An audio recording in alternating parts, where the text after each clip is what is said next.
আজকের ক্লাসে আমরা ক্লাস 6 এর রায় ও মার্টিন 2026 প্রশ্নবিচিত্রার বাংলার সেকেন্ড সেমিটিভের 1 নম্বর মডেল সেটের প্রশ্নোত্তরগুলি আলোচনা করব। হাই বন্ধুরা, স্টাডি রুমে সাবস্ক্রাইব করে বেল আইকনটি অন করে রাখো।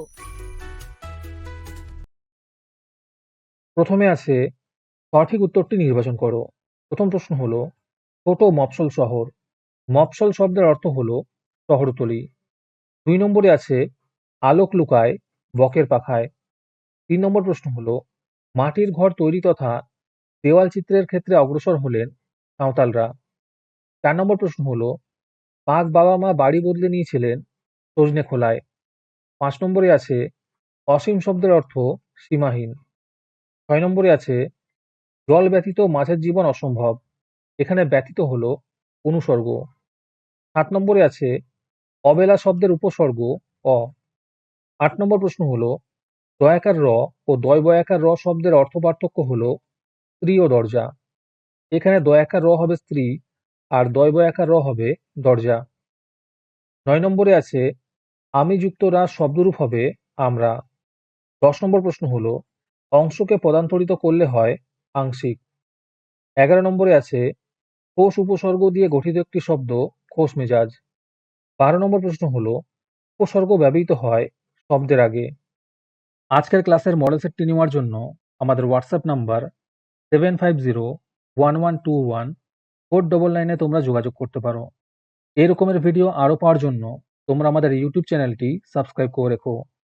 সাথে মডেল সেটের আপডেট পাওয়ার জন্য আমাদের হোয়াটসঅ্যাপ চ্যানেল এবং এমসিকিউ প্র্যাকটিস করার জন্য আমাদের টেলিগ্রাম চ্যানেলে তোমরা জয়েন করে নিও। নিচে ডিসক্রিপশনে লিঙ্ক দেওয়া রইল, তোমরা সেখানে গিয়ে জয়েন করে নিও। তারপরে 2 নম্বরে আছে দুই একটি বাক্যে নিচের প্রশ্নগুলির উত্তর দাও। 1 নম্বর প্রশ্ন হলো বৃষ্টির সময় গাছের পাতা কাঁপছিল কেন? এর উত্তর হবে বৃষ্টির সময় গাছের অর্থাৎ ঘাসের পাতা পাতলা ও দুর্বল বলে বৃষ্টির ফোঁটার আঘাতে কাঁপছিল। 2 নম্বর প্রশ্ন হলো কড়ি কি? এর উত্তর হবে কড়ি বলতে এখানে টাকা পয়সাকে বোঝানো হয়েছে। 3 নম্বর প্রশ্ন হলো আম গাছকে কেন ঠেকো দিতে হয়েছিল? এর উত্তর হবে যুদ্ধের সময় উড়োজাহাজ থেকে বোমা পড়ার ভয়ে সরকারের লোক ওই আম গাছটির একেবারে গোড়া পর্যন্ত ট্রেঞ্চ খুঁড়ে রেখেছিল। সেই দিন থেকে পূর্ব দিকে হেলে পড়ার জন্য কমজোরি এবং দুর্বল হয়ে পড়া আম গাছটিকে পেয়ারা গাছের দো ফাঁকড়া শক্ত ডাল দিয়ে ঠেকো দেওয়া হয়েছিল। 4 নম্বর প্রশ্ন হলো তাদের অঙ্কিত দেওয়াল চিত্রের সাধারণ লক্ষণ পদ্ম। এর উত্তর হবে সাঁওতাল, কুর্মী, ভূমিজ ও অন্যান্য বেশ কিছু গোষ্ঠীর মানুষদের দেওয়াল চিত্রের একটি সাধারণ লক্ষণ হলো পদ্ম। 5 নম্বরে আছে হাটে সন্ধ্যায় প্রদীপ জ্বলে না কেন? এর উত্তর হবে বিকেলের মধ্যে বেচাকেনা সেরে হাট থেকে যে যার মতো নিজের ঘরে ফিরে যায়, তাই জনমানবহীন হাটে সন্ধ্যা প্রদীপ জ্বলে না। 6 নম্বরে আছে ছোট্ট বাঘ তার খিদে মেটানোর জন্য প্রথমে কি ধরতে গিয়েছিল? এর উত্তর হবে ছোট্ট বাঘ তার খিদে মেটানোর জন্য প্রথমে নদীর পাড়ে কাঁকড়া ধরতে গিয়েছিল। 7 নম্বর প্রশ্ন হলো এই আতলে ডাকুক, কে কাকে এই ডাক দেয়? এর উত্তর হবে মাটির তলায় গভীর গহ্বরে গর্ত খুঁড়ে খুঁড়ে চলে যায় পিঁপড়েরা। ধরিত্রী মায়ের আকুল ডাকে পিঁপড়েরা এগিয়ে চলে। 8 নম্বর প্রশ্ন হলো হিসাব নাহিরে, কোনো হিসাব নেই কেন? এর উত্তর হবে সারাদিন নানা স্থান থেকে অগণিত মানুষ হাটে আসেন, কেউ তার হিসাব রাখে না, তাই হাটে কত মানুষ এলো বা গেল তার হিসাব থাকে না। 9 নম্বর প্রশ্ন হলো দুদিনের ঘর বলতে কি বোঝো? এর উত্তর হবে পৃথিবীতে আসা যাওয়া যে কেবল স্বল্প সময়ের খেলা। এ কথা কবি জানেন। যে কোনো প্রাণী নিতান্ত অল্প সময়ের জন্যই পৃথিবীতে আসে। আদর, সোহাগ, স্নেহ, ভালোবাসায় তারা একদিন ঘর বাঁধে, আবার সময় হলে একদিন তা ফেলে রেখেই তাদের চলে যেতে হয়। সুতরাং দুদিনের ঘর বলতে প্রাণীকুলের ক্ষণস্থায়ী জীবনকালকে বোঝানো হয়েছে। 10 নম্বরে আছে কটক কোন নদীর তীরে অবস্থিত? এর উত্তর হবে মহানদীর তীরে। 11 নম্বর প্রশ্ন হলো আশীর্বাদ গল্পে জল কেমন শব্দে হেসে উঠেছিল? এর উত্তর হবে ঢেউ তুলে খলখল শব্দে জল হেসে উঠেছিল।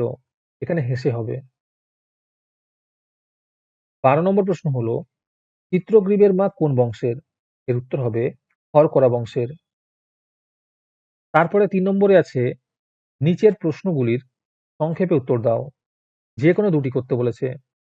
এই প্রশ্নের উত্তরগুলি আমি তোমাদের দেখিয়ে দিচ্ছি, তোমরা দেখে দেখে নোট ডাউন করে নিও। প্রথম প্রশ্ন হলো, 5 ডিপোয় অপেক্ষমাণ যাত্রীদের ছবি কিভাবে পাঠ্যাংশে ধরা পড়েছে?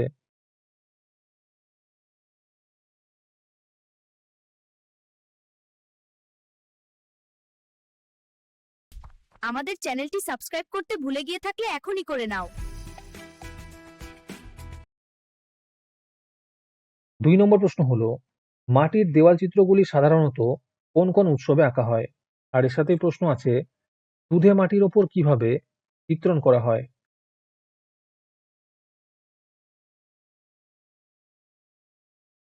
3 নম্বর প্রশ্ন হলো, তুই করবি বাগান, বাগান করার প্রস্তাব কার ছিল? বাবা কেন এমন মন্তব্য করেন?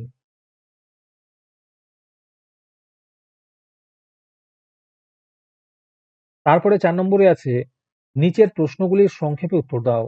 যে কোনো দুটি করতে বলেছে। প্রথম প্রশ্ন হলো, ভদ্র বাঘে হেতায় বাঁধে ডেরা কোন কবিতার অংশ? বাঘছানার এমন মনে হয়েছিল কেন?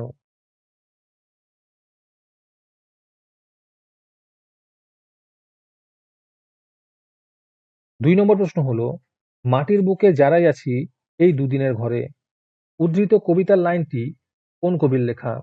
আর তার সাথে প্রশ্ন আছে, কে সবাইকে কিভাবে এই দুদিনের ঘরে আদরে ঘিরে রাখে?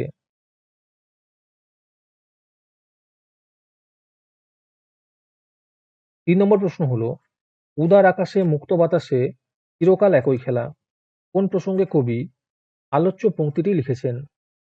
তিনি এখানে কোন খেলার কথা বলেছেন?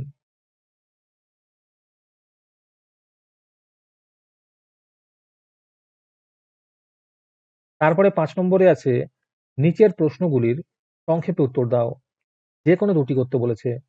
প্রথম প্রশ্ন হলো, পয়সা পেয়ে কাকের মহাভর্তি, কাককে কে পয়সা দিয়েছিল, কেন দিয়েছিল?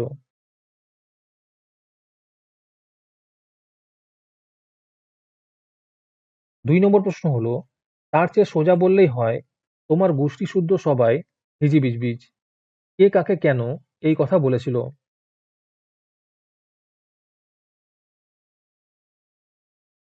3 নম্বর প্রশ্ন হলো, শেষটায় বুড়ো হয়ে মরি আর কি, কে বলেছিল বুড়ো না হওয়ার জন্য বক্তা কি করে?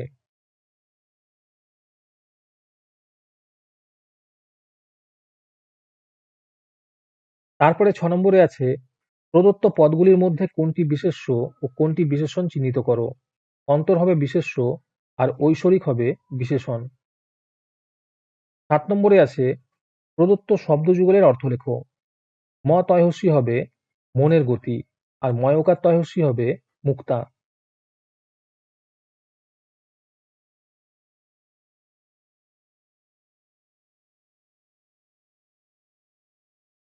তারপরে 8 নম্বরে আছে, নিচের যে কোনো একটি বিষয়ে অনুচ্ছেদ রচনা করো। 1 নম্বর প্রশ্ন হলো, একটি গাছ একটি প্রাণ। এইরকম রচনা তোমরা শুধুমাত্র আমাদের চ্যানেলেই পাবে, তাই এখনই আমাদের চ্যানেলটিকে সাবস্ক্রাইব করে রাখো এরকম ভিডিও আরো পাওয়ার জন্য। 2 নম্বরে আছে বর্ষাকাল।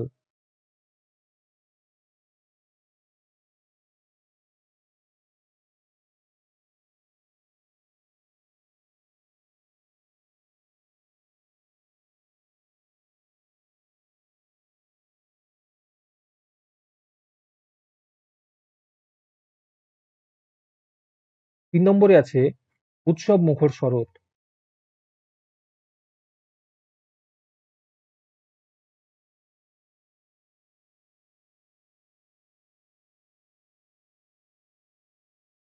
4 নম্বরে আছে ঈশ্বরচন্দ্র বিদ্যাসাগর।